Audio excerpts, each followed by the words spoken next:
Bismillahirrahmanirrahim. Assalamualaikum warahmatullahi wabarakatuh.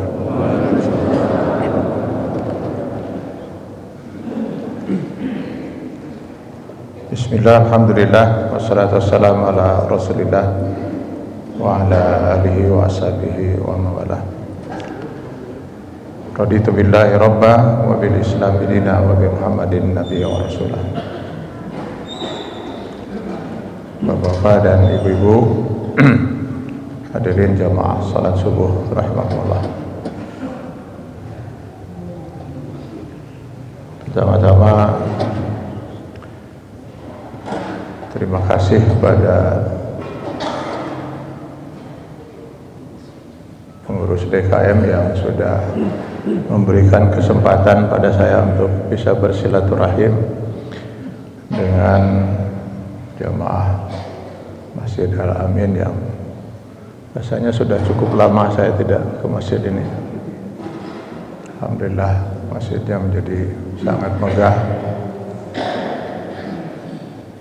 Yang kedua, terima kasih sudah disediakan kursi. Ini tentu saya manfaatkan karena semua kita tentu maklum betapa tidak mudah di negeri ini untuk bisa memperoleh sebuah kursi. Batur menepi kapapayahan yang menang kursi itu.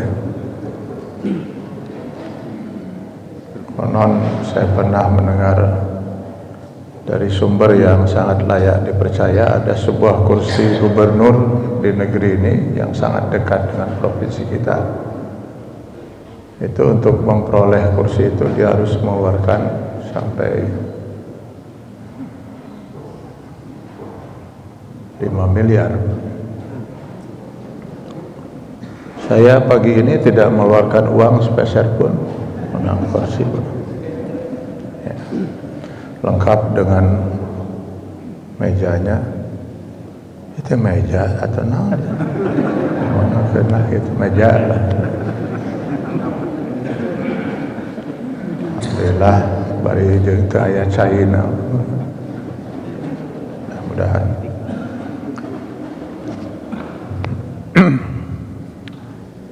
Hadirin kaum muslimin rahimakumullah. Ada satu kata yang boleh jadi sangat tidak disukai oleh kita, tapi yang pasti akan dialami oleh setiap manusia, yaitu musibah. Di dalam Quran surah Al-Baqarah 155-156 jelas sekali Allah menyatakan wala nabluwannakum bisyai'in minal khawfi wal ju' wa naqsin minal amwal wal anfus was samarat wa basyiris sabirin allazina iza asabathum musibah qalu inna lillahi wa inna ilaihi raji'un. Kenapa saya mengangkat tema ini? Karena saya melihat masih banyak di masyarakat yang kurang tepat dalam memahami musibah. Akibatnya sangat mungkin salah juga dalam menyikapi musibah itu. Bahkan yang bisa berakibat fatal ketika kemudian yang bersangkutan berburuk sangka, bahkan menyalahkan Allah Subhanahu wa taala.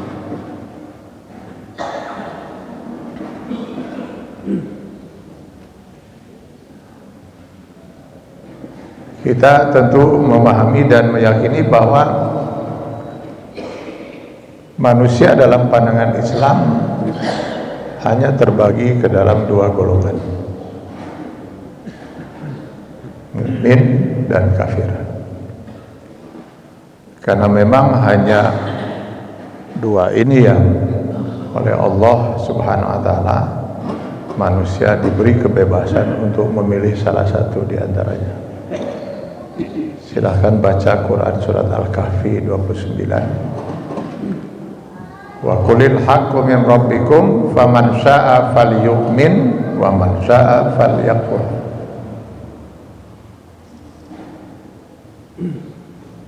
Kebenaran ini, artinya ajaran Islam ini datang dari Allah Tuhan kalian. Yang mau beriman, berimanlah. Yang mau kufur, kufurlah, kata Allah. Jadi pilihannya hanya satu di antara dua, mukmin atau kafir. Nanti memang mukmin itu ada tingkatannya. Ada yang tingkatannya baru muslim, ada yang sudah muhsin, ada yang bahkan sampai tingkat muttaqi. Jadi semuanya masuk golongan mukmin.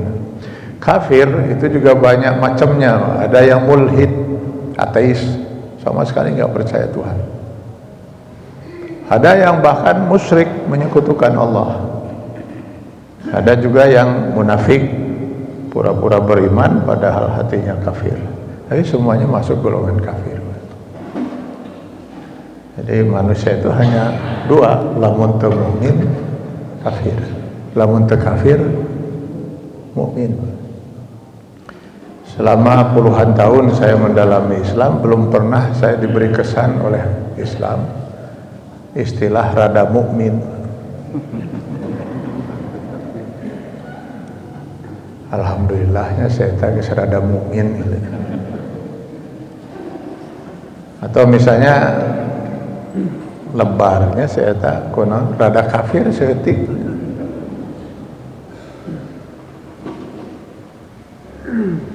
Itu sebabnya ketika iblis la'anahullah hidup sudah bersama keturunannya 80.000 tahun dalam keimanan, maka Allah nyatakan gugur keimanannya hanya karena mengkufuri satu aturan Allah. Gara-gara menolak untuk sujud dan menganggap perintah Allah itu keliru, terbalik, harusnya manusia yang sujud pada dia, maka gugurlah keimanan yang 80.000 tahun itu. Sebab nanti di akhirat juga manusia hanya diberi dua tempat, surga dan neraka. Terus nu rada kafir, rada mukmin, rada di mana?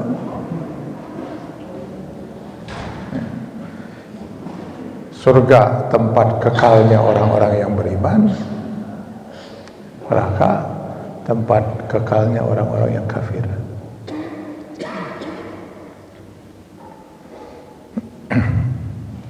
Ini mungkin tema ini bisa kita angkat nanti pada kesempatan lain kalau Allah izinkan itu, karena saya lihat makin hari makin tidak jelas batasan ini di negeri ini, Pak. Sehingga saya sering melihat itu banyak orang kafir ketika meninggal dunia itu disolatkan, padahal kafir nanti lebih iblis tibatan iblis. Cuman kebetulan saja masyarakat memberi gelar dia cendekiawan muslim, ada yang diberi gelar kiai malah. Akibat dari ketidakjelasan batasan ini. Padahal hadirnya Al-Quran itu di Al-Baqarah 185 tidak hanya semata-mata hudan sebagai petunjuk hidayah, tapi juga berfungsi sebagai Al-Furqan, pembeda, pemisah. Harusnya dengan Al-Quran dan As-Sunnah itu jelas mana yang hak, mana yang batil, mana haram, mana halal, mana mukmin, mana kafir. Tapi ini sengaja di negeri kita ini dikaburkan sedemikian rupa oleh kaum sekuler, kaum liberal, yang kebetulan mereka sangat mendapat peluang dari media gitu ya, sejak dulu, sehingga akhirnya akibatnya ya ini gitu. Islam terpisah dari kehidupan umatnya itu. Terjelas deh mana nu mukmin, mana kafir. Sehingga orang yang menghina, bahkan bukan hanya tidak meyakini, menghina Al-Quran pun masih dianggap mukmin. Yang menolak sekian aturan Allah masih dianggap muslim. Karena itu dugaan saya, pangkehel-kehelna iblis di Indonesia.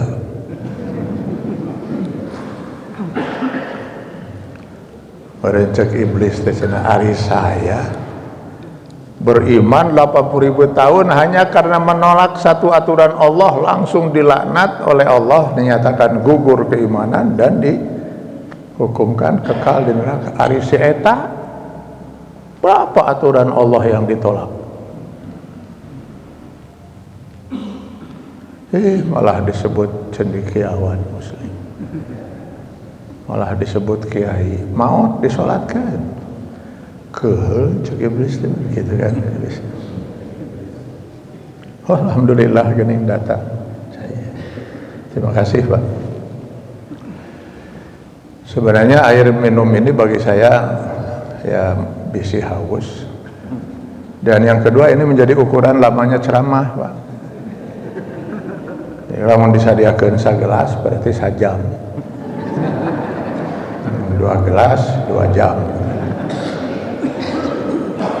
Iya mah sagelas ge tempat pinuh deh. 45 menit lah, 50 lah.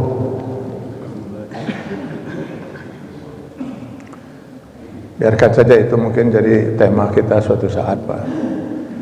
Kembali kepada tema kita, masalah musibah terkait dengan manusia itu, bahwa ada mukmin, ada kafir.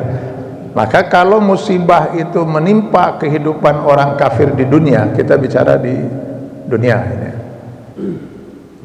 mutlak pasti itu adalah azab Allah.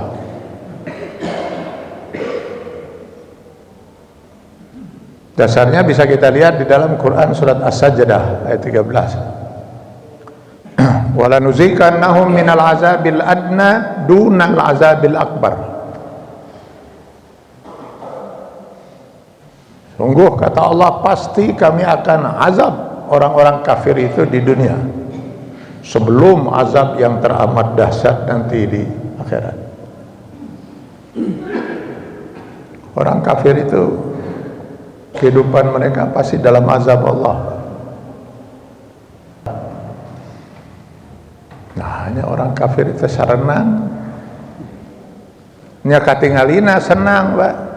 Saya yakin kepada Allah, saya beriman pada Allah, dan saya beriman dan yakin, hakul yakin, semua firman Allah itu pasti benar. Dan Allah diantaranya menyatakan bahwa orang kafir itu pasti kami azab di dunia. Mungkinkah ada orang diazab oleh Allah lalu dia senang? Mungkin. Ada orang kafir diazab dengan kemiskinan, ada diazab dengan kekayaan, semuanya azab. Dengan kaya itu mungkin dia semakin kafir Pak, karena dia semakin yakin bahwa Tuhan yang dia sembah selain Allah itulah yang membuat dia jadi kaya. Nah, itu azab Pak.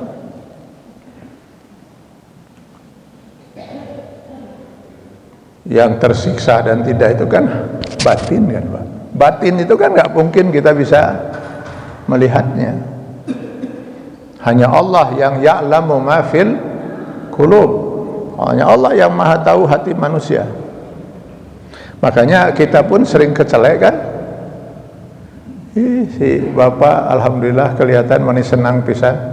Senang naon saya tegas 2 minggu stres. Nya katingalina juga senang Pak, sugan teh keur senang. Bisa salah kita Pak. Yang pasti kita yakin bahwa apa yang Allah firmankan itu pasti benar Pak. Dan Allah menyatakan bahwa orang kafir itu pasti kami azab. Dan ini secara akal saja wajar Pak. Manusia diciptakan oleh Allah, diberi segala unsur kehidupan oleh Allah, lalu kafir dia kepada Allah. Piraku Allah tidak murka Pak. Kan tadi 2 kali kita bersama imam menyatakan itu, ghairil maghdubi alaihim. Mereka pasti dimurkai oleh Allah Pak. Gak mungkin Allah menyayangi orang kafir, paling mengasihi. Allah punya 2 sifat di antara sekian banyak sifatnya, itu Ar-Rahman, Ar-Rahim. Ar-Rahman pengasih,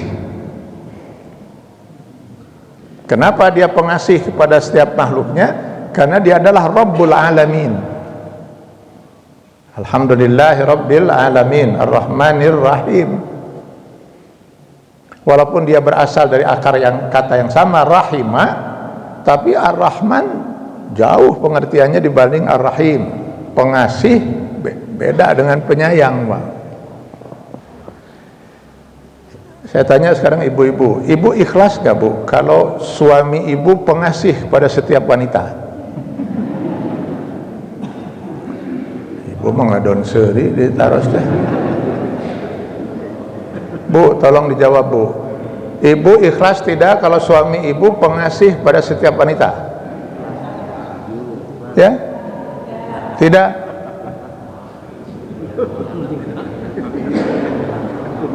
Tentu ingat ibu mah.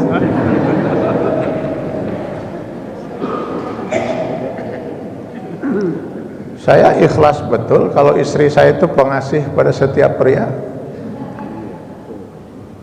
Harusnya ibu juga ikhlas. Suami pengasih pada setiap wanita. Ada seorang wanita fakir miskin lewat, kasih.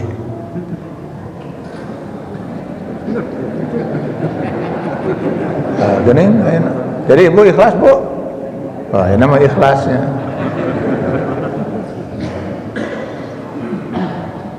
Jadi ikhlaskanlah kalau suami itu punya karyawan wanita di akhir bulan kasih gaji.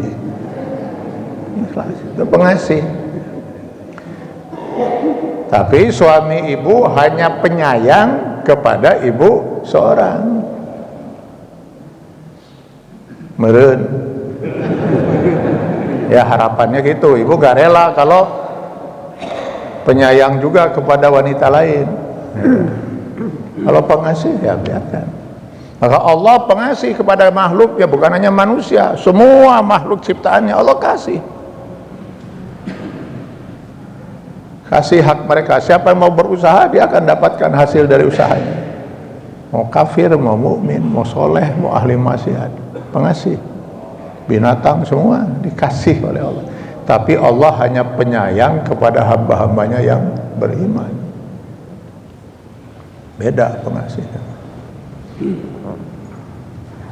Jadi kita pegang dulu satu prinsip ini, bahwa musibah kalau menimpa kehidupan orang kafir mutlak azab. Nah sebaliknya ketika musibah menimpa kehidupan orang mukmin, mutlak itu kasih sayang Allah. Ini yang saya katakan, jangan-jangan kita selama ini sudah salah memahami musibah itu. Kita menggerutu kepada Allah, padahal Allah sedang menyayangi kita.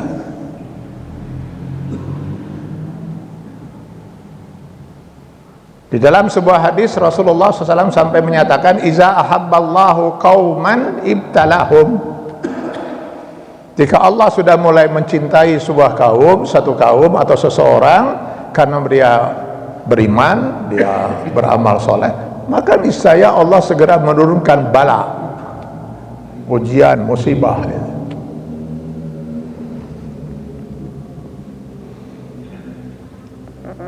Paling tidak sampai saat ini saya menyimpulkan ada 3 kemungkinan yang melatar belakangi musibah menimpa orang mukmin sebagai bentuk kasih sayang Allah. Yang pertama, ujian keimanan. Dasarnya bisa kita lihat di Quran surat Al-Ankabut ayat 2 dan 3. Ahasiban nasu an yutraku an yaqulu amanna wa hum la yuftanun. Adakah manusia mengira bahwa mereka akan dibiarkan saja mengaku amanah, kami telah beriman, padahal kata Allah kami belum lagi menurunkan ujian, cobaan. Walaqad fatannal ladzina min qablihim, sungguh telah kami uji, kata Allah, umat sebelum mereka. Dengan ujian ini jelaslah mana yang sodaku, yang benar pengakuan keimanannya, mana yang kazibun, mana yang dusta. Ujian nanti yang akan menentukan lulus atau tidaknya seseorang. Ujian positif atau tidak, Pak? Ujian sendiri positif atau tidak? Positif. Betapa ruginya seorang mahasiswa kalau tidak bisa ikut ujian, terus irarek lulusnya. Alhamdulillah saya temenang ilu ujian, kudu nama cerik Pak. Kapan bisa mau jadi sarjana? Ya bisa saja dia punya ijazah sarjana tanpa ikut ujian, berarti ijazah palsu. Mal bisa payu ijazah palsu untuk masuk surga. Bahkan kalau kita contohkan dengan kehidupan mahasiswa, tidak semua mahasiswa itu bisa ikut ujian. Tidak semua yang terdaftar sebagai mahasiswa itu bisa ikut ujian. Yang bisa ikut ujian itu harus mahasiswa nusoleh. Namun bahasa agama mah soleh gitu. Kuliah tara bolos, tugas dosen dikerjakan, SPP dibayar, aturan sekolah dipatuhi. Nah, yang begini yang bisa ikut ujian. Hari mahasiswa ngan terdaftar wungkul sebagai mahasiswa, kuliah tara, tugas dosen teu digawekeun, SPP dipakai jajan. Mahasiswa yang gini bisa terancam DO Pak, dikeluarkan. Maka muslim nanti yang bakal diuji muslim nu saroleh. Muslim nu asal ngaran nungkul mah bisa-bisa di DO. Karena nanti akan dipersoalkan kunaon teu salat. Kalau teu salat dan karena tidak yakin kafir.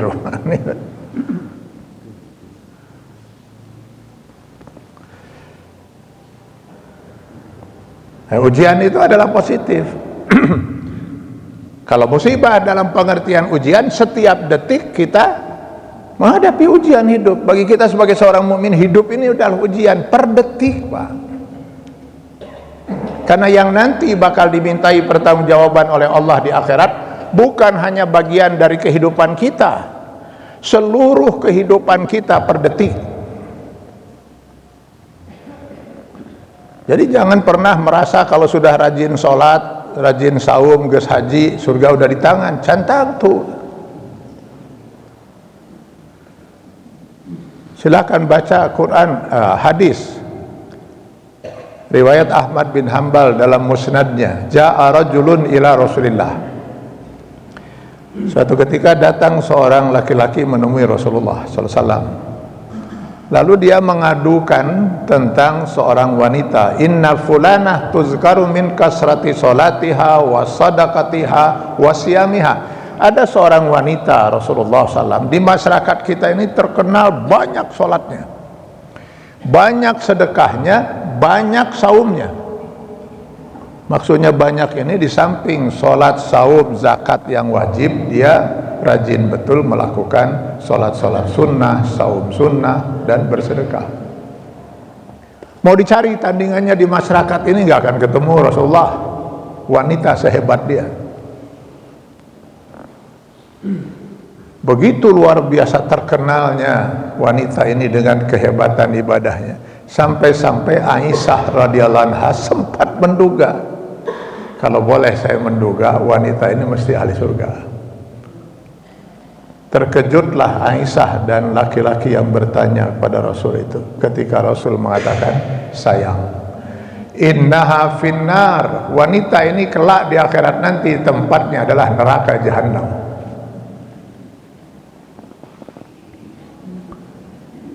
Loh, kok bisa begitu Rasulullah? Gak ada tandingannya, gak ada wanita bisa mengalahkan ibadah-ibadah dia ini. Betul kata Rasul. Tapi ibadah-ibadahnya ini nanti di akhirat, di yaumil hisab, tidak bisa mengalahkan timbangan dosa dia yang terlalu berat. Sehingga masuklah dia dalam kategori yang wa amma man khaffat mawazinuhu fa ummuhu hawiyah. Gerangan apa dosa yang luar biasa berat itu Rasul, sampai dosa itu terlalu berat untuk diimbangi ibadah salat, saum, sedekah yang sekian banyak ini. Tu'zi jiraniha bilisaniha, dia suka menyakiti hati tetangganya karena lidahnya itu. menyakiti hati orang lain dengan lidah, bahwa meureun nyarekan batur, ngafitnah. Kalau kita baca di dalam banyak hadis, wanita zaman dulu itu kan di zaman Rasul, maksud saya itu kan terbatas, masih terbatas betul geraknya itu kan. Mereka lebih banyak diminta untuk berada di rumah kan itu. Sehingga kalau tadi akibat masuk nerakanya wanita ini karena menyakiti hati tetangganya, paling meureun sabaraha meureun tetangganya yang pernah disakiti itu. Mungkin paling banyak juga 1, 2, 3 orang lah, 4 lah, meureun 5 lah. Nah paling loba ge meureun 7 lah, 8 meureun gitu.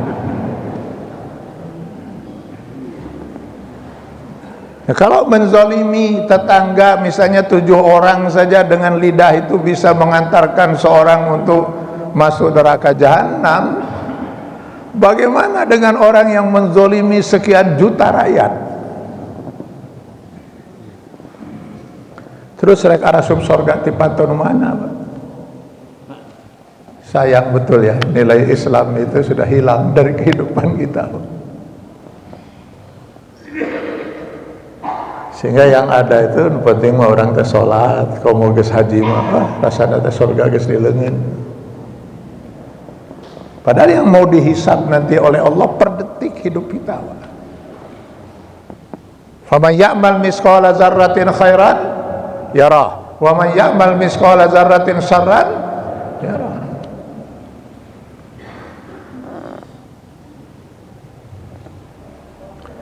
Maka dalam kaitan ini hidup kita per detik itu adalah ujian. Cuman sayangnya kebanyakan kita itu, Pak, menganggap ujian, musibah dalam pengertian ujian itu sesuatu yang tidak sejalan dengan hawa nafsu kita. Hayang beunghar jatuh miskin, maka miskin itu dianggap musibah.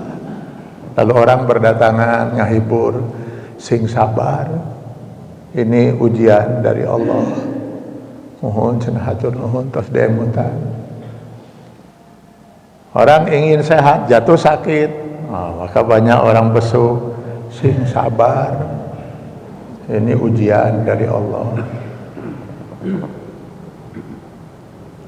Padahal miskin itu betul ujian, Pak. Tapi kaya pun ujian. Kaya itu musibah dalam pengertian ujian.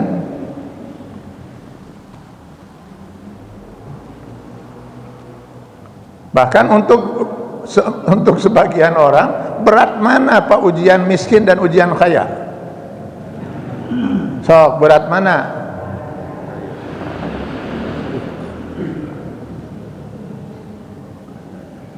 Kalau orang diuji oleh Allah dengan kemiskinan, kalau dia ingin lulus kedah kumaha? Sabar, Pak. Terus sare. Sare lah. Tong mikiran maksiat. Maksiat di mana? Boro-boro maksiat kan mikir keur dahar geus hese.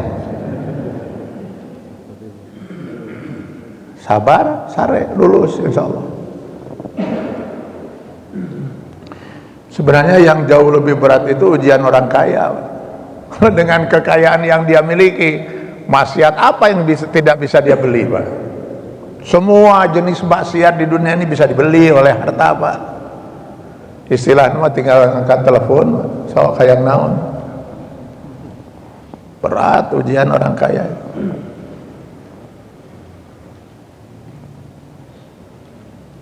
Makanya itu Sa'labah di zaman Rasul lulus ketika diuji dengan kemiskinan, tapi akhirnya dia tidak lulus ketika diuji dengan kekayaan. Contoh lain, Qarun di zaman Nabi Musa alaihissalam. Silakan baca di Quran surat Al-Qasas 76-78. Ketika Qarun itu miskin, soleh luar biasa, Pak. Dia masih keponakan dari Nabi Musa alaihissalam. Lalu dia berdoa kepada Allah, ya Allah, dia minta kaya. Kenapa dia minta kaya? ingin lebih soleh lagi, ingin banyak beramal, Pak. Kalau saya miskin terus begini, bagaimana mau beramal? Cik Allah, saya minta kekayaan yang sebanyak-banyaknya supaya saya bisa lebih banyak beramal. Ya. Bagus doanya. Kurang macam tuh doa anak itu. Kabulkan oleh Allah, jadilah dia orang terkaya, Pak. Nggak ada tandingannya manusia itu kecuali Nabi Sulaiman alaihissalam. Silakan aja baca di ayat yang saya sebut tadi, Al-Qasas 7678. Anak kunci untuk menyimpan hartanya, anak kunci itu kalau dikumpulkan tidak bisa diangkat oleh sekian orang kuat. Jadi anak kuncinya kita seberapa kuintal benar. Kita kan harta serumah kan dipesakan kuncinya. Yuk kamu. Nah setelah dia kaya seperti itu, diuji oleh Allah akhirnya dengan kekayaan, lulus dia. Pak, bukan bagi soleh malah jadi kafir.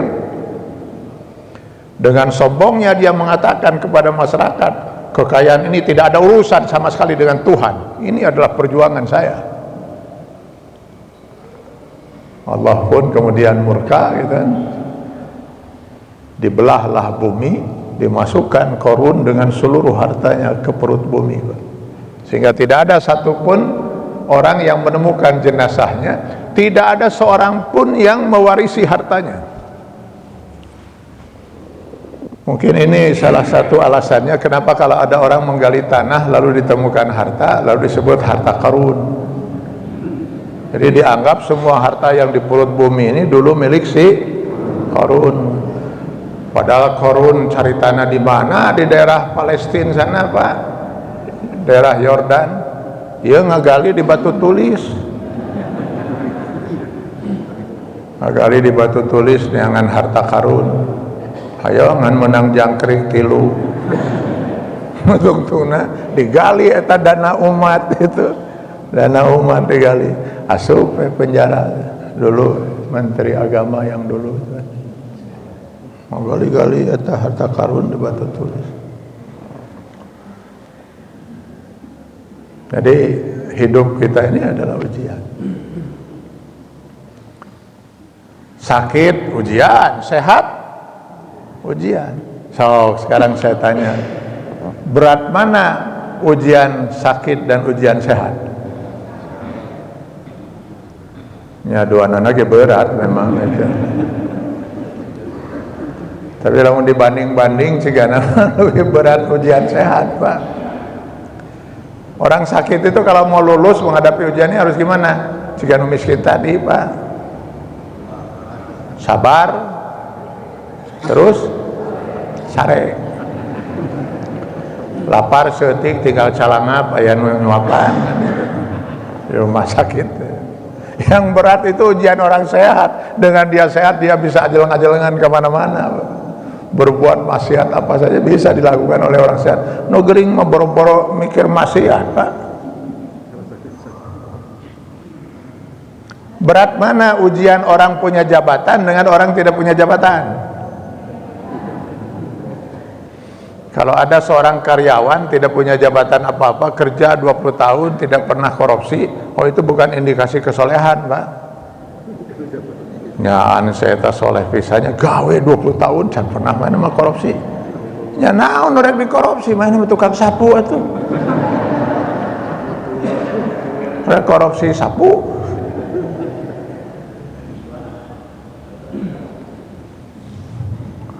Ini jadi makanya saya katakan di masyarakat kita itu akhirnya jadi tibaralik, Pak, karena salah kita dalam memahami hakikat dari musibah itu.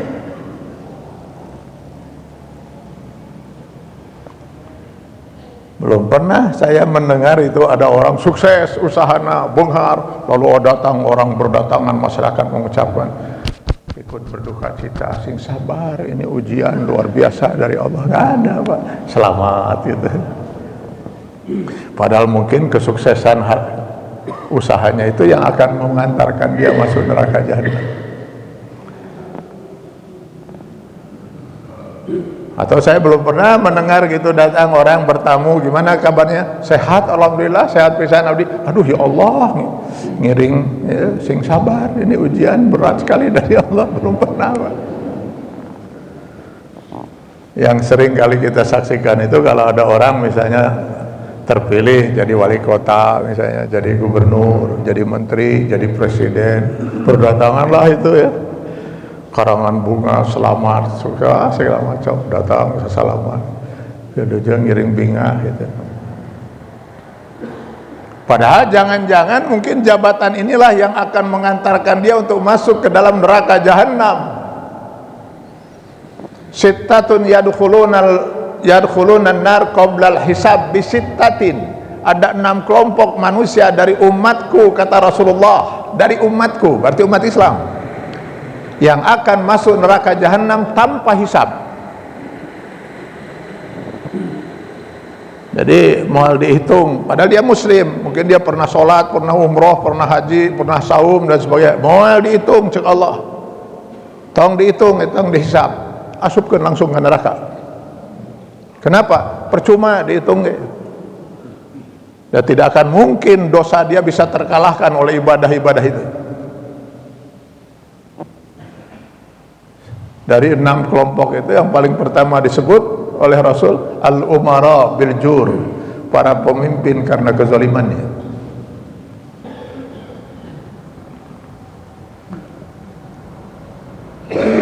Jadi sangat mungkin sekali itu ya, orang yang berdatang mengucapkan selamat itu, selamat ya, Anda telah memperoleh jabatan seperti ini, di mana jabatan inilah nanti yang akan mengantarkan Anda ke dalam neraka jahanam. Pilujeng, aduh hatur nuhun, pidoana mugi-mugi lancar gitu kan nerakanya. Istighfar alih Pak kita ini.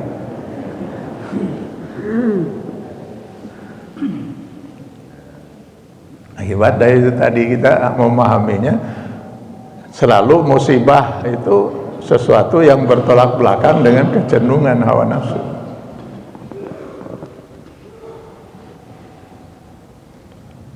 Makin soleh seseorang, makin berat itu ujian itu. Jadi yang terjadi dalam kehidupan kita itu sering begini. Alhamdulillah cenah abdi mah saya 5 tahun teh hirup tenang.